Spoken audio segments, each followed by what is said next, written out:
Start rolling. தமிழக முதல்வர் திரு மு க ஸ்டாலின் அவர்களை பொம்மை முதல்வர் என்று அழைக்கிறார்கள். ஏன் அவர் அப்படி பொம்மை முதல்வர் என்று அழைக்கிறார்கள்?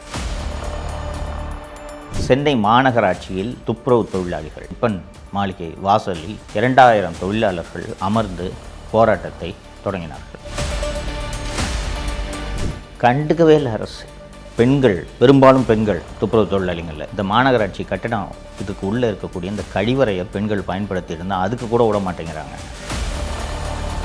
அந்த நடைபாதையில் அமைந்திருந்த 2000 தொழிலாளிகளை வலுக்கட்டாயமாக தூக்கி பேருந்துகளில் ஏற்றி அடித்து, பத்தியாளர்களெல்லாம் அடித்து வண்டியில் ஏற்றுகிறார்கள். அப்போது தமிழக முதல்வர் என்ன செய்து கொண்டிருந்தார் தெரியுமா? தொழிலாளிகள் அப்புறப்படுத்தக்கூடிய அந்த நேரத்தில் முதல்வர் கூலி திரைப்படம் பார்த்து கொண்டிருந்தார். இந்த 2026 தேர்தல் எவ்வளவு முக்கியமான ஒரு தேர்தல் என்றால், தமிழகத்துக்கு தேவை உண்மை முதல்வரா பொம்மை முதல்வரா என்பதை முடிவு செய்ய வேண்டிய ஒரு தேர்தல். அன்பான தமிழ் பெருங்குடி மக்களே, அனைவருக்கும் வணக்கம்.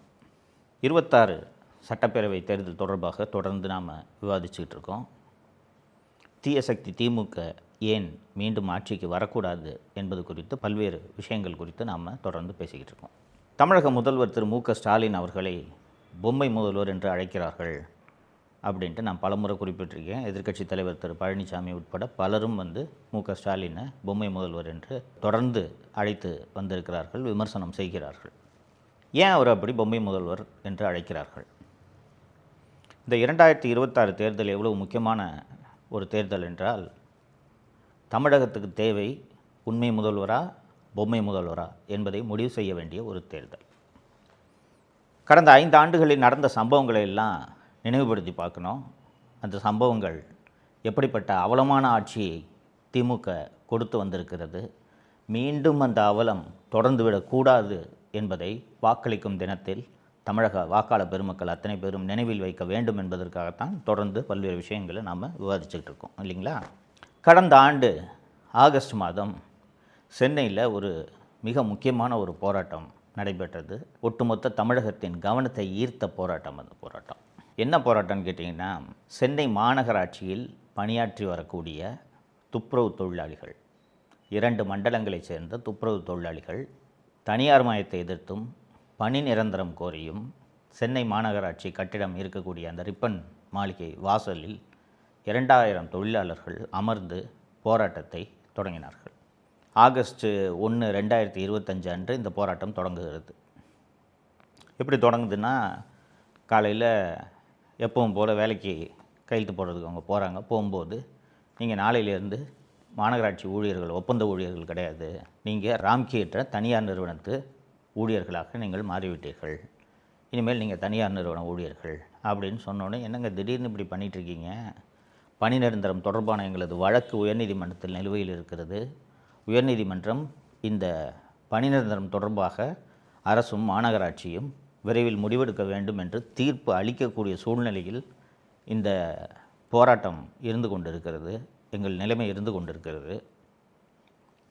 இப்படி இருக்கும்போது திடீர்னு போய் நாளையிலேருந்து நீங்கள் தனியார் ஊழியர்கள்னு சொல்கிறீங்களே, இது என்னங்க நியாயம் அப்படின்னு கேட்கும்போது, அதெல்லாம் முடியாதுங்க, நாளிலேருந்து நீங்கள் தனியார் நிறுவனம், வேணுன்னா வேலைக்கு வேணுன்னா போ, இல்லைன்னா போகாத அப்படின்னு சொல்லிடுறாங்க. மாநகராட்சி ஊழியர்களுக்கு என்ன பண்ணுறதுன்னு தெரியல. துப்புரவு தொழிலாளிகள் அத்தனை பேரும், துப்புரவு தொழிலாளிகள்னால் எவ்வளவு விளிம்பு நிலை மக்கள், ஏழ்மை மக்கள்ன்றது உங்களுக்கு தெரியும். நண்பர்களே, இந்த தொழிலாளிகள் எல்லாம் என்ன பண்ணுறாங்க, ரிப்பன் மாளிகை வாசல்லே அந்த நடைபாதை இருக்குதுல்ல, அந்த இடத்துல மேலே ஒரு ஷெல்ட்ரு, இந்த தார்பாலின்னு அது இதுன்னு எல்லாத்தையும் போட்டு உட்காந்துறாங்க. 2000 பேர் உட்காந்துடுறாங்க. முதல் 3 நாட்களுக்கு இவர்களை யாருமே கண்டுகொள்ளவில்லை. அதற்கு பிறகு ஒவ்வொரு ஊடகமாக போகுது, ஊடக வெளிச்சம் கொஞ்சம் கொஞ்சமாக அவங்களுக்கு கிடைக்குது. ஃபஸ்ட்டு யூடியூப் சேனல்ஸ் தான் போச்சு, மெயின் ஸ்ட்ரீம் மீடியா யாருமே போய் அவங்க போராட்டத்தை கண்டுக்கல. யூடியூப் சேனல்ஸ்லாம் போய், நாங்கள் சவுக்கு மீடியா சேனலும் போனோம், யூடியூப் சேனல்ஸ்லாம் போய் பேட்டி எடுத்து போட்ட உடனே அவங்க கஷ்டத்தை சொல்கிறாங்க. இதை பாருங்கள், நாங்கள் ரோட்டை பிளாட்ஃபாரத்தில் உட்காந்துருக்கோம், பெண்கள், பெரும்பாலும் பெண்கள் துப்புரவு தொழிலாளிகள் இல்லைங்களா, பெண்கள் இருக்கோம். போராட்டம் தொடங்கின உடனே இந்த மாநகராட்சி கட்டிடம் இதுக்கு உள்ளே இருக்கக்கூடிய இந்த கழிவறையை பெண்கள் பயன்படுத்தி இருந்தால் அதுக்கு கூட விட மாட்டேங்கிறாங்க. இந்த போராட்டத்தை அரசு எப்படி கையாண்டுச்சு தெரியுமா? மேயர், கமிஷனர் உள்ளிட்ட அதிகாரிகள்லாம் இந்த மெயின் ரோட்டில் பூந்தமல்லி நெடுஞ்சாலையில் இருக்கக்கூடிய அந்த மெயின் சாலையில் இருக்கக்கூடிய நுழைவாயில் வழியாக தானே இந்த அலுவலகத்துக்கு போகணும். இவங்கெல்லாம் இங்கே போராட்டம் பண்ணுறாங்கன்னு சொன்னோன்னே சைடில் ஒரு கேட்டு, அந்த பக்கம் பெரியமேட்டு பக்கம் ஒரு கேட் இருக்குது, அந்த கேட்டை திறந்து அது வழியாக போய் எல்லோரும் போயிட்டு வர ஆரம்பிச்சிட்டாங்க. இந்த போராட்டத்தை கண்டுக்கவே இல்லைங்க. 1 நாள் ஆகுது, 2 நாள் ஆகுது, 3 நாள் ஆகுது. ஆகஸ்ட் 1 அல்லது 2 தொடங்கிய இந்த போராட்டம் 10 நாட்களை கடந்து இந்த போராட்டம் நடந்துக்கிட்டு இருக்கு. அரசாங்கத்துக்கு இந்த போராட்டத்தை எப்படி நிறுத்துறதுன்னு தெரியல. இதற்குள் தமிழகம் முழுக்க இந்த தொழிலாளிகளின் கோரிக்கையில் இருக்கக்கூடிய நியாயத்தை அரசு பேசி தீர்வு காண வேண்டும்னு சொல்லிட்டாங்க. சரி, இப்போ இந்த தொழிலாளிகளை அகற்றலான்னு பார்த்தா, நீ என் கோரிக்கையை நிறைவேற்ற நான் இல்லைன்னா நான் எப்படி போவேன், எனக்கு வாக்குறுதி கொடு. மேயர் எல்லோரும் இந்த பக்கத்து தானே போகிறாங்க. 20 வருஷமாக வேலை செஞ்சிட்ருக்க எங்களை திடீர்னு பணி நிரந்தரம் இல்லாமல் போய் தனியார் கம்பெனியில் வேலைக்கு போகணுன்னு சொல்லி, அதுவும் இப்போ வாங்கிக்கிட்டு இருக்கிற மாநகராட்சியில் தினக்கூலிகளாக வாங்கிக்கிட்டு இருக்க சம்பளத்தை விட குறைவான சம்பளத்துக்கு வேலைக்கு போகணுங்கிறது சொன்னோன்னா எப்படி நாங்கள் செய்கிறது? எனக்கு வயசு கிட்டத்தட்ட 50 ஆகுது. இந்த சம்பளத்தை நம்பி நான் வட்டிக்கு வாங்கியிருக்கேன், கடன் வாங்கியிருக்கேன், பிள்ளைங்களை படிக்க வச்சுக்கிட்டு இருக்கேன். திடீர்னு என்னை போய் தனியார் நிறுவனத்துக்கு குறைந்த சம்பளத்துக்கு வேலைக்கு போனால் நான் எப்படி போகிறது? நாங்கள் எங்கள் கோரிக்கை நிறைவேற்றாமல் போக மாட்டோம்னு சொல்லிட்டாங்க. தோழர்களே, கடந்த அண்ணா திராவிட முன்னேற்ற கழக ஆட்சி, குறிப்பாக திரு எடப்பாடி பழனிசாமி அவர்கள் முதல்வராக இருந்தபோது தமிழகத்தில் எங்கு பார்த்தாலும் போராட்டங்கள் நடந்து கொண்டிருக்கும். கதிராமங்கலத்தில் ஒரு போராட்டம் நடக்கும், மீத்தேன் இருக்குது ஒரு போராட்டம் நடக்கும், 8 வழிச்சாலைக்கு எதிராக ஒரு போராட்டம் நடக்கும், போக்குவரத்து தொழிலாளிகள் போராட்டம் நடக்கும், அரசு ஊழியர்கள் போராட்டம் நடக்கும். எல்லா போராட்டத்திலையும் அப்போது எதிர்க்கட்சி தலைவராக இருந்த திரு மு க ஸ்டாலின் நேரடியாக போயிடுவார். போயிட்டு உங்கள் வாக்குறுதி எல்லாத்தையும் நிறைவேற்றுறேன், அடுத்து நம்ம ஆட்சி தான் அப்படின்னா அத்தனை பேருக்கும் வாக்குறுதிகளை அளித்தார். இன்னும் சொல்ல போனோம்னா, பெரும்பாலான போராட்டங்களை திமுக நிதி உதவி அளித்து தூண்டி விட்டது என்பதுதான் உண்மை. பெரும்பாலான போராட்டங்களை திமுக தூண்டி விட்டுச்சு. இந்த தொழிலாளிங்க போராடிக்கிட்டு இருக்காங்க, கண்டுக்கவே இல்லை அரசு. சென்னையில் மையப்பகுதியில் சென்ட்ரல் ஸ்டேஷன் பக்கத்தில் ரிப்பன் மாளிகையின் வாசலில் 2000 தொழிலாளிகள் சாலையில் அமர்ந்து போராடி கொண்டிருக்கிறார்கள். ஊடகங்கள் தொடர்ந்து இதை செய்தியாக்கி கொண்டிருக்கின்றன தினந்தோறும். அது கிட்டத்தட்ட ஒரு சுற்றுலாத்தலம் மாதிரி ஆகிப்போச்சு. முக்கியமான அரசியல் கட்சி தலைவர்கள் அத்தனை பேரும் நேரில் சென்று ஆதரவு தெரிவிக்க ஆரம்பித்து விட்டார்கள்.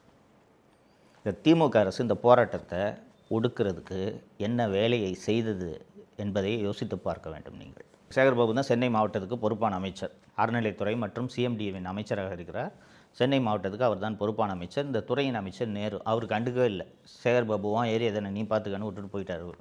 ஸோ என்ன பண்ணுறாங்க கவர்மெண்ட்டுன்னா, சேகர்பாபு நடத்தக்கூடிய ஒரு ட்ரஸ்ட்டில் நிர்வாகியாக இருக்கக்கூடிய திமுகவை சேர்ந்த தேன்மொழி என்ற ஒரு பெண்ணை வைத்து சென்னை உயர்நீதிமன்றத்தில் ஒரு பொதுநல வழக்கை தாக்கல் செய்கிறார்கள். அவங்க தேன்மொழி ஒரு காய்கறி வியாபாரின்னு தன்னை அறிமுகப்படுத்திக்கிறாங்க. அந்த சென்னை உயர்நீதிமன்றத்தில் அந்த பொதுநல வழக்கில் தேன்மொழி அவர்கள் என்ன சொல்கிறாங்கன்னா, நான் இந்த மாதிரி காய்கறி வியாபாரம்லாம் மொத்த வியாபாரம் பண்ணிகிட்ருக்கேன். நான் இந்த பக்கமாக சென்னை மாநகராட்சி பக்கம் நடந்து போகலான்ட்டு போனால் பிளாட்ஃபாரத்தில் இவங்க பூரா உட்காந்து போராட்டம் நடத்திட்டு இருக்காங்க, இடையூறாக இருக்குது. உடனடியாக நீதிமன்றம் இந்த போராட்டத்தை தடை செய்து அங்கே போராடும் தொழிலாளர்களை அப்புறப்படுத்துறதுக்கு உத்தரவு போடணும் அப்படின்னு ஒரு மனுவை தாக்கல் செய்கிறாங்க. இந்த மனு எப்படி தாக்கல் செய்யப்பட்டதுன்றது தான் அந்த தேன்மொழி யாருன்ற விவரத்தை சொன்னோன்னே உங்களுக்கே தெரியும். அரசாங்கமே ஏற்பாடு செஞ்சு இந்த மனுவை தாக்கல் செய்ய வைக்குது. ஆகஸ்ட் 13 அன்று இந்த மனு தாக்கல் செய்யப்படுகிறது. நீதிமன்றம் எப்படிப்பட்ட கோணத்தில் இந்த போராட்டத்தை அணுகும், எப்படிப்பட்ட பார்வை எடுக்கும் என்பது சொல்ல வேண்டியதில்லை. சட்டபூர்வமாக அனுமதி அளித்த இடத்தில் நீங்கள் போராட்டம் நடத்துங்கள். அனுமதி பெறாமல் போராட்டம் நடத்தினால் அவர்களை அப்புறப்படுத்த காவல்துறைக்கு அதிகாரம் இருக்கிறது அப்படின்னு நீதிமன்றம் ஒரு உத்தரவு போட்டிருக்கு. 13 அன்று மதியம் நீதிமன்றம் உத்தரவு வருது. மதியம் மாலை 4 மணி 5 மணிக்கெல்லாம் ஆயிரக்கணக்கில் காவல்துறையினர் குவிக்கப்படுகிறார்கள் அந்த இடத்துல. எல்லாருக்கும் தெரிஞ்சு போச்சு. பஸ்ஸெல்லாம் அரெஸ்ட் பண்ணி எல்லோரும் ஏற்றுறதுக்கு பஸ்ஸெல்லாம் கொண்டு வந்து நிறுத்துகிறாங்க. எல்லாருக்கும் தெரிஞ்சு போச்சு இன்றைக்கி போராட்டம் எப்படி நைட்டு லத்தி சார்ஜ் நடத்த போகிறாங்க அப்படின்னு. ஒரு மாநிலத்தின் முதல்வர் தனது குடிமக்கள், குறிப்பாக விளிம்பு நிலையில் இருக்கக்கூடிய துப்புரவு தொழிலாளிகள் போராட்டம் நடத்தி கொண்டிருக்கிறார்கள். அவர் தான் காவல்துறைக்கு பொறுப்பு. இன்றைக்கி நைட்டு அவங்க எல்லாரையும் அப்புறப்படுத்த போகிறாங்க அப்படின்றது முதல்வருக்கு நன்றாக தெரியும். ஒரு நல்ல முதல்வர் என்ன செய்ய வேண்டும்? வன்முறை இல்லாமல் லத்தி சார்ஜெலாம் பண்ணாமல் அவர்களை அப்புறப்படுத்துங்கள் என்று காவல்துறைக்கு உத்தரவிட்டு விட்டு சிச்சுவேஷனை என்ன நடக்குதுன்றதை அவர் க்ளோஸாக இருந்து அப்சர்வ் பண்ணணும் இல்லைங்களா? இதானே ஒரு முதல்வரோட வேலை. 13ஆம் தேதி இரவு ஆயிரக்கணக்கான போலீஸு போய் அந்த நடைபாதையில் அமைந்திருந்த 2000 தொழிலாளிகளை வலுக்கட்டாயமாக தூக்கி பேருந்துகளில் ஏற்றி அடித்து, பத்திரிகையாளர்களெல்லாம் அடித்து வண்டியில் ஏற்றுகிறார்கள். அப்போது தமிழக முதல்வர் என்ன செய்து கொண்டிருந்தார் தெரியுமா? அன்று மாலை சன் டிவி அலுவலகத்தில் அவருக்கென்று பிரத்யேகமாக திரையிடப்பட்ட கூலி, ரஜினிகாந்தோட கூலி திரைப்படத்தை முதல்வர் அந்த தொழிலாளிகள் அப்புறப்படுத்தக்கூடிய அந்த நேரத்தில் முதல்வர் கூலி திரைப்படம் பார்த்து கொண்டிருந்தார். அவர், தயாரிப்பாளர் கலாநிதி மாறன் எல்லாரும் சேர்ந்து அந்த படம் பார்த்த அந்த புகைப்படமும் வெளியே வந்தது. இப்படிப்பட்ட கொடூர முதல்வரை எங்கேயாவது நீங்கள் பார்த்துருக்க முடியுமா? உங்களோட குடிமக்கள் தானே அவங்க, துப்புரவு தொழிலாளி தானே அவங்க கோரிக்கையில் நியாயமே இல்லாமல் கூட இருக்கலாங்க. போராட்டம் நடத்துகிறாங்க. காவல்துறையை வச்சு அவர்களை அடித்து அவங்கள அந்த இடத்துலேருந்து நீங்கள் நவுத்த போகிறீங்க. அந்த நேரத்தில் போய் ஒரு முதல்வர் சினிமா பார்க்குறாருன்னா இவர் எப்படிப்பட்ட முதல்வர் என்பது உங்களுக்கு தெரிகிறதா? மனசாட்சி இருக்கிறவங்க, குறைந்தபட்ச கருணை உள்ளவர்கள் யாராவது இதை செய்வார்களா? இன்னொன்று, ஒரு சீஃப் மினிஸ்டருக்கு வேலை போய் படம் பார்க்குறதாங்க. உங்கள் சொந்தக்கார கம்பெனி சன் பிக்சர்ஸ் தயாரித்த படம்னா ஏன் 2 நாள் கழித்து பார்த்தா ஆகாதா? அப்படி என்ன சினிமா பைத்தியம்? இதுதான் ஆட்சி நடத்தும் லட்சணமா? இது ஒரு நல்ல முதல்வருக்கு அழகா? இவரை ஏன் பொம்மை முதல்வர்னு சொல்கிறாங்கன்னு இப்போ தெரியுதா? ஒரு நல்ல முதல்வர் சிச்சுவேஷனை க்ளோஸாக உட்காந்து எனக்கு மினிட் பை மினிட் அப்டேட் வேணும்னு பார்க்குறவர் தானேங்க ஒரு நல்ல முதல்வர்.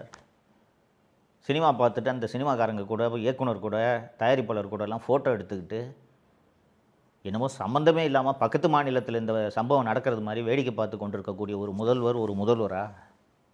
இவர் பொம்மை முதல்வர் இல்லாமல் வேறு என்ன முதல்வர் இவர்? இப்படிப்பட்ட பொம்மை முதல்வர் மீண்டும் ஆட்சிக்கு வர வேண்டுமா, அல்லது உண்மையான முதல்வர் ஆட்சிக்கு வர வேண்டுமா என்பதை நீங்கள் சிந்திக்க வேண்டும் என்பதற்காகத்தான் கடந்த காலத்தில் நடந்த சம்பவங்கள் ஒவ்வொன்றாக உங்களுக்கு ஞாபகப்படுத்தி கொண்டிருக்கிறேன்.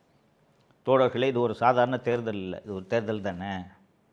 ஏதாவது ஒரு கட்சிக்கு ஓட்டு போடுவோம், டிஎம்கே மாதிரி மாதிரி தானே வருது, நோட்டாவுக்கு போடுவோம், புதுசாக ஆரம்பிச்சிருக்க கட்சிக்கு போடுவோம், இல்லை என்னோடய வாக்கை 2 கட்சிங்க போட மாட்டேன் வேறு யாருக்காவது போடுவோம் அப்படின்னு நினச்சி நீங்கள் போட்டிங்கன்னா அது எதில் சென்று முடியும் என்றால் மீண்டும் இந்த அவல ஆட்சி அமையக்கூடிய ஒரு மோசமான சூழ்நிலைக்கு கொண்டு அது விடும் என்பதை நீங்கள் நினைவில் வைத்து கொள்ள வேண்டும். திமுக ஆட்சியை வீட்டுக்கு அனுப்ப வேண்டும் என்பதை தமிழனாக பிறந்த, தமிழனாக நினைக்கும், தமிழ்நாட்டில் வாழக்கூடிய அத்தனை பேரும் தங்களது வாழ்நாள் லட்சியமாக நினைத்து கொண்டு நீங்கள் வாக்குச்சாவடிக்கு செல்ல வேண்டும் என்பதை நான் மீண்டும் மீண்டும் நினைவுபடுத்துகிறேன் உங்களுக்கு. இது சாதாரண தேர்தல் இல்லை. அடுத்த 5 ஆண்டுகள் நீங்கள் அவதிப்பட வேண்டும். 2021ஆம் ஆண்டில் நடந்த தேர்தலில் நாம் செய்த தவறுக்காக தான் 5 ஆண்டு கடுமையான வேதனைகளை நாம் அனுபவித்து கொண்டிருக்கிறோம். ஒரு சாரார் மட்டும் இல்லை, நான் சொன்னேன்ல ஏற்கனவே, எல்லா போராட்டத்திலையும் போய் கலந்துக்குவார்னு. இப்படிலாம் எல்லா போராட்டத்திலையும் போய் கலந்துக்கிட்டு தான் போக்குவரத்து தொழிலாளிகளுக்கு உங்கள் நிலுவைத் தொகை பூரா வழங்குறேன்னாரு. அரசு ஊழியர்கள் போராட்டத்தில் போய் உங்களுக்கு பழைய ஓய்வூதியத்தை வழங்குறேன்னாரு, நீட்டை ஒழிக்கிறேன்னாரு, மதுவிலக்கு கொண்டு வரேன்னாரு. எதையுமே இவர்கள் செய்யவில்லை. மாறாக இந்த 5 ஆண்டு காலத்தில் இந்த குடும்பம் அடித்த கொள்ளை மட்டும் குறைந்தபட்சம் 2 லட்சம் கோடி இருக்கும். 2022 திரு நிதியமைச்சராக இருந்த திரு பிடிஆர் தியாகராஜன் அவர்கள் பேசிய உரையாடல்லையே 2022 மகன் ஒரு 30,000 கோடி அடிச்சிட்டாரு, மருமகன் ஒரு 30,000 கோடி அடிச்சிட்டாரு. 2022 சொன்னார், ஞாபகம் வச்சுக்கோங்க.